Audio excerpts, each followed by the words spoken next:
بسم اللہ الرحمن الرحیم۔ آج کل ہمارے ملک کے اندر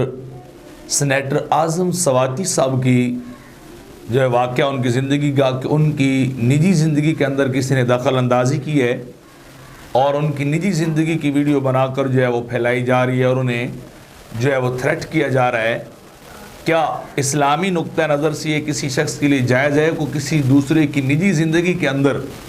وہ دخل اندازی کرے اور ان کے میاں بیوی کے خفیہ رازوں کو جو ہے وہ نکال کر باہر لے آئے، ان کی نجی اور ازدواجی معاملات کو باہر لے آئے؟ کیا اسلام، قرآن اور حدیث یعنی ہمیں اللہ اور رسول صلی اللہ علیہ وسلم اس بات کی کیا اجازت دیتے یا نہیں دیتے؟ تو ذرا قرآن و سنت پہ ایک نظر ڈالتے ہیں کہ قرآن اور حدیث اس بارے میں کیا کہتے ہیں۔ اللہ رب العزت نے ہر انسان کی نجی زندگی کا تحفظ کیا ہے۔ ایک اسلامی سوسائٹی اور معاشرے کے اندر چاہے وہ کسی بھی مذہب سے، کسی بھی دین سے، کسی بھی فرقے یا نسل اور رنگ سے انسان تعلق رکھنے والا ہو، اس کی نجی زندگی کو مکمل طور پر تحفظ فراہم کیا گیا ہے، مکمل طور پر اس کی حفاظت جو وہ کی گئی ہے۔ قرآن مجید کے اندر اللہ رب العزت ارشاد فرماتا ہے وَلَا تَجَسَّسُوا، تمہیں ایک دوسرے کی جاسوسیاں جو وہ نہیں کرنی چاہیے، ایک دوسرے کے رازوں کے پیچھے نہیں دوڑنا چاہیے، ایک دوسرے کی نجی اور پرائیویٹ لائف کے اندر دخل اندازی نہیں کرنی چاہیے۔ دوسرے مقام پہ اللہ رب العزت سورہ نور آیت نمبر 27 سے 29 تک ارشاد فرماتا ہے یا ایھا الذین آمنوا لا تدخلوا بیوتا غیر بیوتکم، اے ایمان والو اپنے گھروں کے علاوہ کسی کے گھر میں داخل نہ ہو، اگر تمہیں جانا ہی پڑے تو کیا ہے تم وہاں ان کی رضامندی کو حاصل کرو، اجازت کو حاصل کرو، وَتُسَلِّمُوا عَلَىٰ أَهْلِهَا، اور پھر کیا ہے کہ گھر والوں پر سلام بھی کرو، ان کے ساتھ سلام کرو، ذالکم خیر لکم لعلکم تذکرون، یہ تمہارے لیے بہت ہی زیادہ بہتر چیز ہے تاکہ تم نصیحت پکڑو، اور اگر تم اس گھر میں کسی کو نہ پاؤ تو فلا تدخلوها، اس گھر کے اندر کوئی موجود نہیں، تمہیں داخل نہیں ہونا چاہیے یہاں تک کہ تمہیں اجازت دی جائے۔ اور اگر وہ صاحب خانہ تمہیں یہ کہتے ارجعوا، تم سے یہ کہہ دیا کہ لوٹو تو تم لوٹ جاؤ، هو ازکى لکم واللہ بما تعملون علیم، اور اللہ فرماتا ہے کہ یہ بڑا ہی بہتر ہے تمہارے لیے کہ تم کسی کی لائف گھر میں پرائیویٹ لائف میں داخل نہ جاؤ، بلکہ کیا ہے تم لوٹ جاؤ۔ انہوں نے کہا کہ نہیں اس وقت ملنے کا ٹائم نہیں ہے یا کوئی نہیں ہے تو تمہیں واپس آ جانا چاہیے، وہاں رجسٹ نہیں کرنا چاہیے، یہ تمہارے لیے بہت ہی زیادہ بہتر ہے۔ تو اس کے بعد فرمایا ان گھروں میں تم داخل ہو سکتے ہو جہاں کوئی رہنے والا نہ ہو، لیکن جہاں کوئی رہنے والے وہاں تمہیں داخل جو ہے وہ نہیں ہونا چاہیے جب تک کہ اجازت نہ مل جائے، جب تک تمہیں آنے کے لیے نہ کہا جائے۔ اور آنے کا طریقہ یہ بتایا گیا کہ تمہیں داخل ہو کر پہلے سلام کرنا چاہیے، پھر جو ہے وہ آگے جانا چاہیے۔ اس کے بعد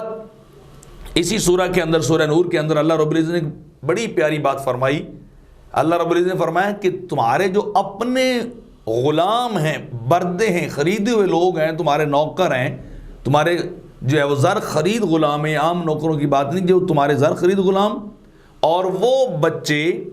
جو بلوغت کے قریب ہو گئے، اللہ رب العزت ان کے متعلق بھی فرماتا ہے کہ انہیں کم از کم 3 اوقات جو تمہاری پرائیویسی کے ہیں، ان 3 اوقات میں کبھی بھی تمہارے پاس جو ہے وہ نہیں آنا چاہیے، بلکہ انہیں بھی اجازت جو ہے وہ لینی چاہیے۔ وہ کون کون سی 3 اوقات ہیں؟ من قبل صلاۃ الفجر وحین تدعون ثیابکم من الظہیرہ ومن بعد صلاۃ العشاء ثلاث عورات لکم، اللہ فرماتا ہے فجر کے وقت، ظہر جب تمہارے ریسٹ اور کیلول احرام کا ٹائم ہوتا ہے اس وقت، اور عشاء کے بعد تمہارے اپنے غلاموں کو بھی بغیر اجازت کے نہیں آنا چاہیے، انہیں بھی داخل تمہارے گھروں میں نہیں ہونا چاہیے، انہیں بھی اجازت لینی چاہیے۔ اور چھوٹے بچے جو تقریباً بلوغت کے قریب ہوں، کچھ سمجھداری رکھتے ہوں، معاملات کو سمجھتے ہوں، تو انہیں بھی تمہارے گھروں میں آنے کے لیے اجازت لینی چاہیے۔ اتنا جو ہے وہ سیکیور کیا ہے زندگی کو اسلام نے، پرائیویٹ لائف کو، پرائیویسی کو اتنا سیکیور کیا ہے، کسی کو اجازت نہیں ہے کہ وہ شخص کیا کرے کہ وہ دوڑے اور کسی کے گھر میں جا کر وہ داخل ہو جائے بغیر اجازت کے، بلکہ اجازت لینا ضروری ہے، وہاں سے پوچھنا جو ہے وہ ضروری ہے۔ اور میرے آقا فرماتے ہیں اذا استاذن احدکم ثلاثا فلم یؤذن له فلیرجع، تو کم از کم 3 بار اسے نوکنگ کرنی چاہیے، دروازے کو کھٹکھٹانا چاہیے، اور اسے اجازت نہ ملے تو اسے جو ہے وہ ضد نہیں کرنی چاہیے کہ میں نے جانا ہے، بلکہ اسے کیا ہے فلیرجع، اسے واپس لوٹ جانا چاہیے۔ آقا علیہ الصلوۃ والسلام خود ایک صحابی کے ہاں تشریف لے گئے، سعد بن عبادہ رضی اللہ تعالیٰ عنہ تھے، تو ان کے دروازے پہ سرکار نے نوکنگ کی، کھٹکھٹایا، تو انہیں پوچھا جی کون؟ تو آپ نے سلام بلایا، جواب نہ ملا، دوسری بار سلام بلایا، جواب نہ ملا، تیسری بار سلام بلایا، جواب نہ ملا، تو آپ واپس پلٹ گئے۔ تو سعد بن عبادہ بڑی تیزی کے ساتھ آپ کے پیچھے دوڑے اور جا کے آپ کو بلا کے لائے اور عرض کی حضور ہم جان رہے تھے، سن رہے تھے، لیکن وجہ یہ تھی کہ ہم آپ کے میٹھے میٹھے کلمات سننا چاہ رہے تھے، آپ کی زبان سے ہم اپنے لیے سلامتی کو زیادہ سے زیادہ سننا چاہ رہے تھے۔ تو خود میرے آقا کا طریقہ بھی یہی ہے، اجازت نہیں ملی تو اللہ کے نبی واپس جا رہے ہیں، کسی کی پرائیویٹ لائف اور گھر کے اندر گھس کر اس کو نہیں دیکھ رہے، اس کی جاسوسیاں جب نہیں کر رہے ہیں۔ تو بات کرنے کا مقصد یہ ہے کہ قرآن بھی کہہ رہا ہے، حدیث بھی کہہ رہی کہ تمہیں ایک دوسرے کی لائف میں کبھی بھی جو ہے وہ دخل اندازی نہیں کرنی چاہیے، جاسوسیاں جو ہے وہ کسی صورت میں بھی نہیں کرنی چاہیے۔ اور اللہ تعالیٰ اگلے مقام پہ فرماتا ہے وَإِذَا دَخَلْتُمْ بِيُوتًا فَسَلِّمُوا عَلَىٰ أَنفُسِكُمْ تَحِيَّةً مِّنْ عِندِ اللَّهِ مُبَارَكَةً طَيِّبَةً، جب تم اپنے بھی گھر میں جاؤ تو پہلے سلام بلاؤ، وہاں گفتگو کرنے سے قبل تمہیں سلام بلانا چاہیے۔ اللہ کی طرف سے بہت ہی پاکیزہ چیز ہے تمہارے لیے جو تم کرو گے، یعنی گھر میں داخل ہونے کا، اپنے گھر میں بھی داخل ہونے کا طریقہ بتایا جا رہا ہے کہ تم اپنے گھر کے اندر جو ہے کیسے داخل ہونا چاہیے۔ امام احمد بن حنبل فرماتے ہیں، یہ بات بڑی سننے کے قابل ہے،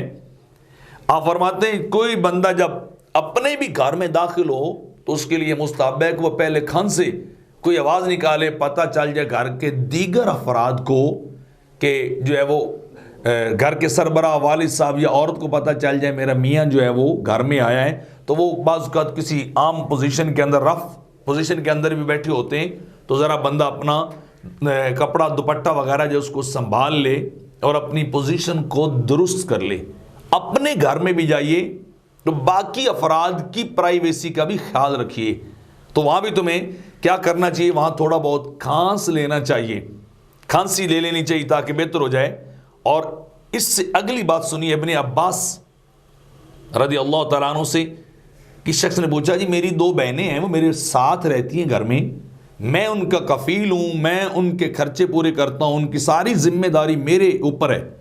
تو کیا میں ان سے بھی گھر میں جاؤں تو اجازت طلب کروں، اپنے گھر میں آؤں، میری بہنیں گھروں میں تو میں اجازت طلب کروں؟ تو آپ نے فرمایا ہاں تمہیں اس سے بھی اجازت طلب کرنی چاہیے، ان سے بھی پوچھنا چاہیے، ہو سکتا ہے وہ درست حالت میں نہ بیٹھی ہوں،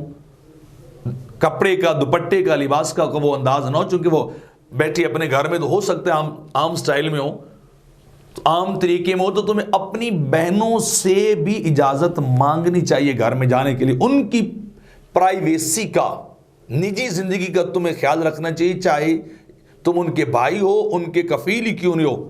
تو اس نے کہا جی کیا بہنوں سے بھی اجازت مانگوں؟ تو عبداللہ بن عباس نے کہا کیا تم یہ چاہتی ہو کہ تم اپنی بہنوں کو ایسی کسی حالت میں دیکھو کہ جس حالت میں دیکھنا تم پسند نہیں کرتے ہو؟ تو آپ خود دیکھیے، ایک بھائی اور بہن ان کے بارے میں کہا جا رہا ہے، بلکہ موطا امام مالک کی ایک بڑی پیاری روایت، ایک صحابی سرکار کی بارگاہ میں آئے تو انہوں نے عرض کیا حضور میں گھر میں اور میری ماں رہتے ہیں، تو جب میں گھر میں جاؤں تو کیا میں اپنی والدہ سے اجازت طلب کروں، میں نوکنگ کروں، سلام بلاؤں، اجازت لوں؟ تو میرے آقا نے فرمایا ہاں تمہیں اپنی ماں سے بھی گھر میں داخلے کے لیے اجازت مانگنی چاہیے۔ تو اس نے کہا جی میں اپنی ماں کے ساتھ رہتا ہوں اور میرا گھر کے اندر بار بار آنا جانا رہتا ہے ضروریات اور کام کاج کی وجہ سے، تو کیا پھر بھی ہر بار میں اجازت لوں؟ تو میرے آقا علیہ الصلوۃ والسلام نے فرمایا ہاں تمہیں ہر بار اجازت لینی چاہیے، ہر بار تمہیں اس سے پوچھنا چاہیے۔ اس نے کہا جی میں یہ تو میرے لیے بڑی مشکل ہو جائے گا۔ تو آقا علیہ الصلوۃ والسلام نے ارشاد فرمایا کہ کیا تم یہ چاہتی ہو کہ تم کسی مکروہ حالت میں، غلط حالت میں اپنی والدہ کو دیکھو کہ وہ کسی، ہو سکتا ہے اپنے کام کاج یا کسی معاملے میں مصروف ہوں اور تم اچانک دھڑلے سے داخل ہو جاؤ، تو کیا تم اس پسند کرتے ہو کہ کسی ایسی حالت میں اپنی والدہ کو دیکھو؟ تو اس نے کہا جی یہ تو میں پسند نہیں کرتا۔ تو پھر آقا نے فرمایا تمہیں ہر بار اجازت اپنی ماں سے بھی لینی چاہیے۔ آپ اندازہ لگائیے کہ ماں سے بھی اجازت لینے کا کہا جا رہا ہے، اس کی پرائیویسی کا بھی خیال تمہیں رکھنا چاہیے، اس کا بھی تمہیں جو ہے وہ اپنے ذہن کے اندر یہ بات پیش نظر رکھنی چاہیے. یہ نہیں کہ تم جو اسی طرح یکا یک سیدھے جو ہے وہ داخل ہو جاؤ. تو اب دیکھیے، بہن ہے تب بھی اجازت طلب کرو، ماں ہے تب بھی اس سے اجازت تمہیں طلب کرنی چاہیے. اور پھر دوسری بات ہے، آقا علیہ السلام فرماتے ہیں جب کوئی بندہ کسی شخص کے ہاں جائے اور وہاں جا کر وہ دروازہ کھٹکھٹائے تو فرمایا دروازہ کھٹکھٹا کے اسے دائیں یا بائیں کھڑا ہونا چاہیے، سیدھا دروازے کے سامنے نہیں کھڑا ہونا چاہیے کہ ہو سکتا ہے کہ دروازہ کھلے کوئی بچہ ہی کھول دے اور سامنے کوئی منظر جو ہے ناپسندیدہ یا کوئی پرائیویٹ ویسی والا منظر تمہیں نظر آ جائے تو تمہیں وہ نہیں دیکھنا چاہیے. تو لہذا فرمایا اجازت طلب کرو کسی کے گھر میں جانے کے لیے تو نوکنگ کر کے سائیڈ پہ ہو جاؤ. یہ آداب زندگی ہیں، یہ انسان کی نجی زندگی کا تحفظ ہے. اور میرے آقا علیہ السلام نے یہ بھی فرمایا کہ اگر کوئی شخص کسی کے دروازے پہ جائے اور نوکنگ کرے اور وہ دروازے کے درزوں اور سپیس میں سے جھانکنے لگ جائے تو میرے آقا فرماتے ہیں اگر انہوں نے اس کی آنکھ میں کوئی چیز مار دی تو گھر والے بری ذمہ ہیں، ان کے اوپر کوئی جرمانہ قصاص حرج نہیں ہوگا. کسی طرح کا بھی انہوں نے آنکھ ضائع کر دی، کیوں؟ انہوں نے اپنی حفاظت کی، اپنی پرائیویٹ لائف کو سیکیور کیا ہے. اور اسلام نے اجازت دی ہے کہ وہ اسے نہیں چاہیے تھا کہ وہ ان کے گھروں میں دروازوں سے جھانکتا دیکھتا، اسے نہیں ضروری تھی اس بات کی، تو لہذا اسے نہیں ایسا کرنا چاہیے تھا. تو اس نے کیا تو اس نے سزا بھی بھوگ لی، اس کا نتیجہ بھی جو ہے وہ بھوگت لیا ہے. تو لہذا جاؤ تو جو ہے وہ جھانکو نہیں، بلکہ عمر ابن خطاب فرماتے ہیں وہ تو فاسق بد کردار شخص ہے جو کسی گھر میں جائے اور دروازے سے تانک جھانک کرے اور جھانک کے اندر دیکھے کہ اندر کیا ہو رہا ہے کیا نہیں ہو رہا. تو حضرت عمر فرماتے ہیں وہ فاسق بد کردار ہے، وہ شخص اس کا کریکٹر لوز ہے جو دوسروں کے گھروں میں جھانکتا ہے. تو لہذا ایسا جو ہے وہ کسی صورت بھی نہیں کرنا چاہیے. اور حدیث پاک کے اندر آتے ہیں آقا علیہ السلام نے یہ بات ارشاد فرمائی کہ جو شخص کسی گھر کے اندر داخل ہو کر ان کو تانک جھانک کرے تو گھر والوں کے لیے یہ حلال ہے کہ اس کی آنکھ ہی پھوڑ دیں، آنکھ ہی اس کی جو ہے وہ ضائع کر دیں. تو آپ خود سوچئے کہ اتنے سخت احکامات دیے گئے ہیں، اتنی پرائیویسی کا، نجی زندگی کا، عزت و آبرو کا خیال رکھا گیا ہے کہ ایک مسلمان کسی دوسرے مسلمان کی عزت پر کبھی بھی حملہ آور نہ ہو. خطبہ حجۃ الوداع کے موقع پر آقا علیہ السلام نے فرمایا تھا کہ تمہارا مال، تمہاری عزت، تمہارا خون ایک دوسرے پر اسی طرح حرام ہے جس طرح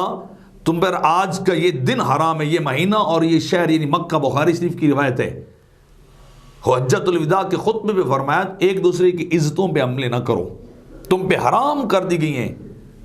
کہ تم ایک دوسرے کی عزت کو اچھالو، خون حرام کر دیا گیا، تمہارا مال بھی ایک دوسرے پر حرام کیا گیا ہے. الا بطیب نفسی، ہاں کوئی اپنی مرضی سے کوئی مال دینا چاہے تو دے سکتا ہے. تو فرمایا جس طرح یہ آج کا دن ذی الحج کا، شہر مکہ، ذی الحج کا مہینہ یہ حرمت والے ہیں، تمہاری عزتیں بھی آبروئیں بھی حرمت والی ہیں. تو لہذا تمہیں ایک دوسرے کی عزت کو اچھالنا نہیں چاہیے، ان کی ننگی فلمیں بنا کر یا ان کی نجی زندگی کی خفیہ معاملات کو باہر لانا یہ حرام ہے، کسی مسلمان کے لیے جائز نہیں. فرمایا مسلمان وہی ہے، میرے آقا فرماتے ہیں، جس کی زبان سے بھی اور اس کے ہاتھ سے بھی دوسرا مسلمان محفوظ رہے. اور مسلمان وہ ہے آپس میں بھائی، میرے آقا فرماتے ہیں ایک دوسرے کی عزتوں پہ حملے نہیں کرتے، دوسرے کی عزت محفوظ رہتی ہے، دوسرے کی ڈگنیٹی، اس کی احترام، اس کی پرائیویسی جو محفوظ رہتی ہے. تو آج ہمارے ملک کے اندر اگر لوگوں کی نجی زندگی کی ننگی فلمیں بنا کے باہر دکھائی جائیں گی، ان کی ازدواجی معاملات کو جو ہے وہ لوگوں کے سامنے پیش کیا جائے گا، تو وہ کرنے والے یہ گمان ضرور، یہ ذہن میں ضرور رکھ لیں کہ یہ حرام کر رہے ہیں. اور جو کسی کے عیب پہ پردہ نہیں ڈالتا، اللہ اس کے عیبوں کو ظاہر کرتا ہے. اور یہاں تو اعظم سواتی صاحب کا عیب ہے بھی نہیں، ان کی اہلیہ ان کے ساتھ ہیں، ان کو اللہ نے اجازت دے رکھی ہے، ان کو سوسائٹی نے ہر طرح کی ان کو اجازت اور آزادی اپنی زندگی گزارنے کی، اور وہاں گھس کر ان کی پرائیویٹ لائف کو باہر لانا یہ یقیناً حرام بھی ہے، اللہ اور رسول کے وہ مجرم بھی ہیں اور معاشرے کو تباہ و برباد کرنے والے بھی ہیں.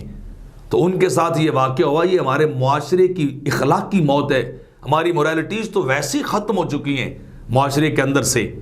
کہ ہم کسی کی خفیہ معاملات کو نکال کر باہر لا رہے. کیا ان کی ماں بہن نہیں ہے؟ کیا ان کی اپنی نجی زندگی نہیں ہے؟ ان کی اہلیہ نہیں ہے کہ وہ اگر کوئی اور شخص ان کے یہ معاملات نکال کے باہر لائے تو سوچئے ان پہ کیا بیتے گی جو سواتی صاحب کے معاملات کو باہر لا رہے ہیں, ان کو ننگا کر رہے ہیں لوگوں کے سامنے. اور اتنا بڑا ظلم کہ وہ ویڈیو ان کی بیٹی کو سینڈ کی گئی, ماں اور باپ کی. انسان تو ویسے جیتے جی مر گیا. اور میں یہاں ضرور اپنے علماء سے خطباء سے یہ عرض کروں گا کہ وہ آنے والے جمعہ پر خطبہ جمعہ میں انسان کی نجی زندگی کا تحفظ قرآن و سنت سے کھول کر ضرور بیان کریں تاکہ معاشرے کی اخلاقیات باقی رہیں, ہماری آنے والی جنریشن باقی رہے, ہمارے آنے والے بچے بچ جائیں اس غلاظت سے جو ہم ایک دوسرے کے سامنے جو ہے وہ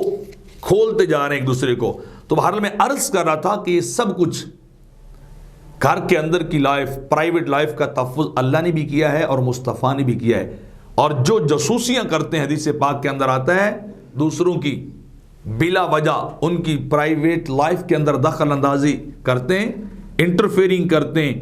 یوم قیامت حدیث پاک میں آتا ہے ان کے کانوں میں سیسا پگھلا کے ڈالا جائے گا